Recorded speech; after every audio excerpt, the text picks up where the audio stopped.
You've been asking God to open your eyes, and He did. Now you see the compromise, the lukewarmness, the fake worship, the comfortable Christianity that everyone else seems blind to. And congratulations, because now you're the target. Here's what nobody tells you about spiritual sight. The moment you see what others don't, you become the most dangerous person in the room, and they will come for you. I need 9 minutes to show you the very real dangers you're about to face, and how to survive them without losing your faith or your mind. Let me be brutally honest with you. You're not imagining it. The church is compromising. People are playing Christian. Your leaders might be avoiding hard truths. Your community is choosing comfort over obedience. You see it. It's real. God opened your eyes for a reason. But here's the first harsh truth nobody prepared you for. When you see what others don't, you become a threat. Not because you're wrong, because you're right. And nothing terrifies comfortable Christianity more than someone who can see through it. You know what happened to every prophet in the Bible who saw what others didn't? Jeremiah was thrown in a pit. Isaiah was sawn in half according to tradition. Elijah was hunted by Jezebel. John the Baptist lost his head. Stephen was stoned. Jesus himself, who saw everything, was crucified by the religious people who refused to see.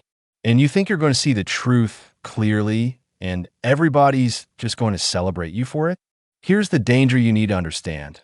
The people who don't see what you see won't just ignore you. They will actively work to silence you, discredit you, and remove you. Not because they're evil, because you're exposing what they've worked so hard to hide, even from themselves. Jesus said in John 3, verse 20, "Everyone who does evil hates the light and will not come into the light for fear that their deeds will be exposed." You became the light, and now you're wondering why people are hiding from you. Let me show you the 3 very real dangers you need to prepare for. Danger number 1, you'll be labeled. The moment you speak what you see, they'll give you a label to dismiss you. You're too judgmental. You're divisive. You're causing disunity. You're not being loving. You're too extreme. You need to submit to leadership. These aren't responses to what you said. They're defense mechanisms to avoid dealing with what you saw. When Amos confronted Israel's compromise, the priest Amaziah told him, "Get out, you seer. Go back to the land of Judah. Earn your bread there and do your prophesying there. Don't prophesy anymore at Bethel." Translation, we don't want to hear it. Take your truth somewhere else. The labels aren't meant to correct you. They're meant to quarantine you. And here's what breaks my heart. Some of those labels will come from people you trusted, people you loved, people you served alongside. Danger number 2, you will be isolated. When people can't silence you with labels, they'll remove you with isolation. Suddenly, you're not invited anymore. The group chats go quiet when you speak. The leaders stop asking your opinion. Your friends get distant. You'll be there physically, but you'll feel invisible. Galatians 4 verse 16 says, "Have I now become your enemy by telling you the truth?" Paul experienced this. So will you. And the isolation will be subtle. No one will tell you directly, "We're cutting you out." They'll just stop including you. You'll start wondering if you imagined the closeness you once had. You didn't. It was real. But truth has a way of revealing who was really with you and who was just comfortable around you. Danger number 3, you will be spiritually attacked in ways you've never experienced. Listen carefully to this. When you see what others don't and you choose to stand on that truth, you're not just dealing with people anymore. You're dealing with spiritual forces that have worked hard to keep those people blind. Ephesians 6 verse 12. "For our struggle is not against flesh and blood, but against the rulers, against the authorities, against the powers of this dark world, and against the spiritual forces of evil in the heavenly realms." You will face doubt like never before. Am I crazy? Am I wrong? Is it really that bad? Or am I just being harsh? You'll face exhaustion. Spiritual warfare is draining. You'll face temptations you never struggled with before, to quit, to compromise, to just go along to get along. And the attacks will come through people you love. That's the hardest part. Your spouse might think you're overreacting. Your parents might tell you to calm down. Your friends might say you've changed. And the enemy will whisper, see? Even they don't see it. Maybe you're the problem. Here's the second shocking truth. The danger of seeing what others don't isn't that you might be wrong. It's that you might be right, and you'll pay a price for it that no one warned you about. So how do you survive this?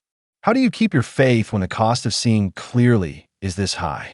First, anchor yourself in Scripture, not in people's approval. You're going to lose approval. Accept that now. But Galatians 1 verse 10 says, am I now trying to win the approval of human beings or of God? Or am I trying to please people? If I were still trying to please people, I would not be a servant of Christ. Read that again. You can have God's approval or people's approval. Very rarely will you have both. Choose now which one you're living for. Second, find your Elijah's cave, but don't stay there. After Elijah confronted Jezebel and the prophets of Baal, he ran to a cave. He was exhausted, afraid, alone, and God met him there, fed him, spoke to him. But then God said, go back. You're not done. You need moments to withdraw, to rest, to hear from God away from the noise. But don't build your home in isolation. That's not where God called you. Even Elijah didn't know that God had 7,000 others who hadn't bowed to Baal. He thought he was alone. He wasn't. Neither are you. Third, love them anyway. This is the hardest one. The people who label you, who isolate you, who misunderstand you, who attack you. Love them anyway. Not because they deserve it, because Jesus did the same. Luke 23 verse 34. Father, forgive them, for they do not know what they are doing. They really don't know. They can't see what you see. That's the whole point. Your job isn't to force them to see. Your job is to keep loving them while you stay faithful to what you see. Fourth, remember, you're in good company. Every single person in Scripture who saw clearly and spoke truthfully faced exactly what you're facing. Moses was rejected by his own people multiple times. Jeremiah was called a traitor. Jesus was called demon-possessed. Paul was accused of causing riots everywhere he went. If you're seeing what others don't and speaking what others won't, you're walking the same path they walked. And yes, it cost them. It will cost you too. But Hebrews 11 calls them the heroes of faith for a reason. Here's the third brutal truth. The danger of seeing what others don't is real.